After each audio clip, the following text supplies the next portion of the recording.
forever, whether you're on the label or not. I think Joe's business sense in terms of changing that model within podcasting is that, yo, you ain't gonna own this shit. You're essentially licensing it, and when I'm ready to leave or renegotiation comes up, I could take the whole shit with me.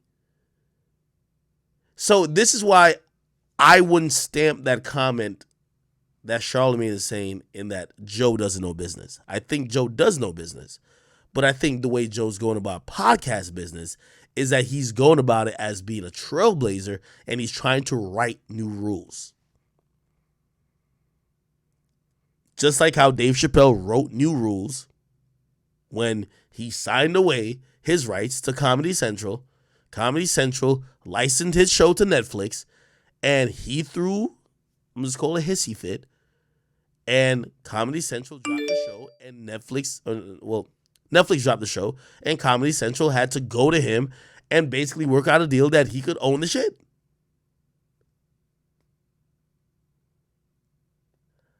I feel like I'm getting too in depth here. But anyway, I believe that was the end of his response. I'll get to what Joe said in a second. The story is stop in the moment. Care up, down, like I just subreddit, yo. Beads and stones. And that shit ever again. Let me see if anything else. Poor leadership skills. Probably super romantic, bro. Like around somebody and they're doing everybody dirty. If you're not checking that individual, and I'm not even speaking about that particular situation. I'm just saying in general, if you're not checking that individual, what makes you think that it's not eventually gonna happen to you? I've seen it happen a million times. A million times. That's how a Wendy Williams husband is. Kelvin Hunter. That's it's like, yo, you watch him do everybody dirty. What made me think it wouldn't be my turn at some point? What made me think I was different? Yeah. Listen, man. By the way, in me and Charlotte, remember we had a little hiccup real quick? I think he learned some stuff and I learned some stuff. My thing was that, yo, bro, while I was talking to you and I was watching you mad keenly, I've waited for an opportunity that I could be officially in the league. And when I got on Everyday Struggle, I felt like he was just saying stuff like that was mostly contributing to its failure or it not being in existence. And even when it came to me, I was like, it didn't feel congratulatory. It felt like it was focused on stuff that was more bringing me down. And I think for him, he realized, yo, this dude has watched you all along. He's never been in these positions. Even if you're going to give those critique, don't only give the critique, be there to congratulate him when he does make a move. So be there to give him his flowers, even if you're going to later on try to correct him. And I think we got through that part. But watching how he handles stuff, right? Let me see. I just forgot what I was saying. Love you. Hey, that's just the treat other people. Eventually, it's gonna be your turn, and that's why I yeah, no. I'm addressing this whole thing about because for a second I thought Charlamagne was a straight hater. I ain't gonna lie to you, but I'm gonna be honest. He's straight with it. I always told you that story when I first went to the Breakfast Club, where I went up there to interview Charlamagne, and the intern that brought me up there, I used to work with at my college. And the intern had told them, they said, if it's one motherfucker I do not want y'all to interview or ever fuck with, it's Akademiks. And Charlamagne was like, bro, that's my nigga from Twitter, bro. I'm gonna talk to him. And the chick who said that brought me upstairs that day. I had no idea she had smoke for me. And when Charlamagne came out of an interview, he immediately brought up, and I respect him for that because it's true to his personality. He said, yo, Ak, I ain't gonna lie to you. I don't know what you did to her, but yo, she fucking hates you, bro. Like, bro, you might owe her an apology. He kicked it off right then, right there. Like, yo, y'all solve y'all issues right now. And it was news to me. But to address the whole thing with because I think Joe sees him as a hater too. In hindsight, after me and him have, kind of repaired our, relationship.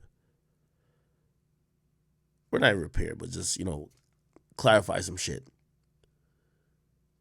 I don't know if Charlamagne's a hater or just someone who he's kind of historically correct. He's watched a lot of shit happen, and he says it with no filter. Yo, Joe don't care about y'all bum ass niggas. Y'all niggas might get fired. What happened? Them niggas got fired. So I think it's the way he puts stuff across that may make him come across like a hater. I don't think he's a hater, but he's one of those people who he forecasts and he puts it out there without trying to give you something to make you feel good. Anyway, I feel like I'm rambling. It's all good.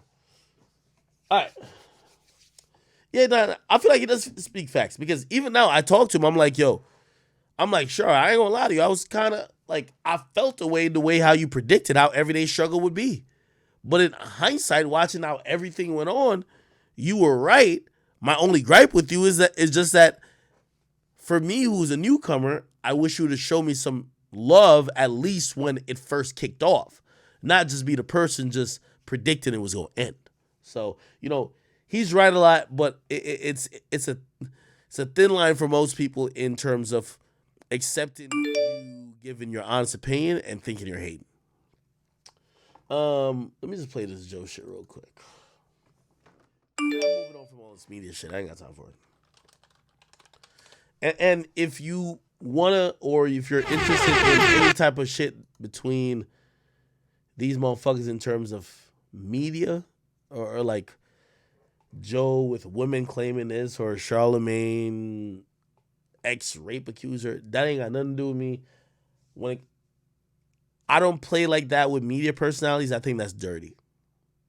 I've always told y'all, if y'all ask why I think Charlamagne has some respect for me, why Joe has some respect for me, because when people were trying to use...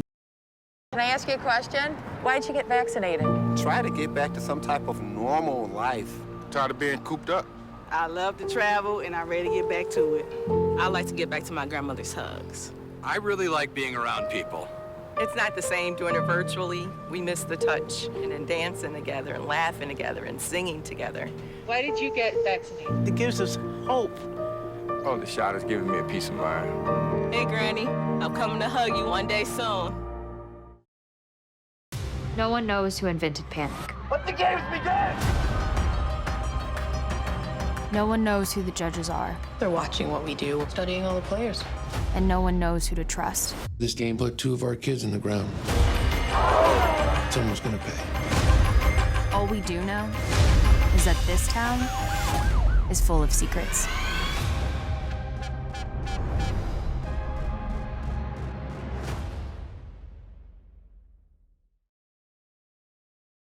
We are thrilled. We finally found our dream home in the mountains. Views are great, the air is fresh. It is bear country, though. Hey, boo-boo, we hit the jackpot. Bear. Look, corn on the cob. Ooh, chicken. Don't mind if I do. You're hungry. T-bone. That's what I call a smorgasbord. At least Geico makes bundling our home and car insurance easy. They do save us a ton of money. We'll take the cobbler to go. Good idea, Yogi. Now I'm smarter than the average bear. They're gone, Dad. For bundling made easy, go to geico.com.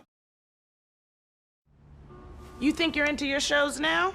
Netflix. Xfinity gets you really into your shows. When one burns for someone who does not feel the same. That's good stuff.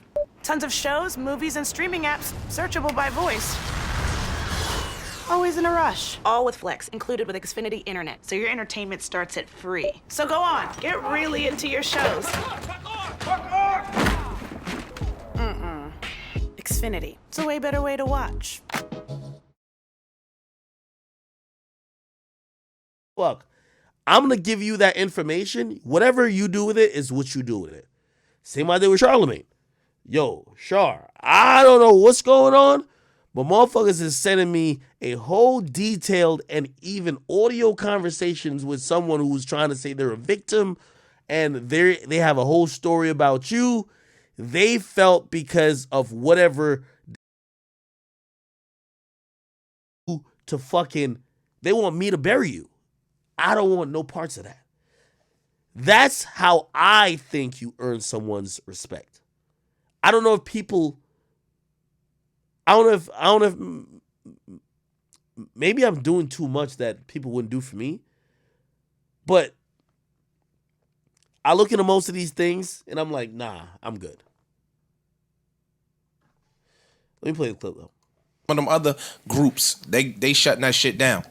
But with us, they'll let you go. You could nigga bitch all day, but you start saying something about somebody else, it's gonna come to a halt. And that's what he's basically preaching. Like, yo, y'all tearing us down.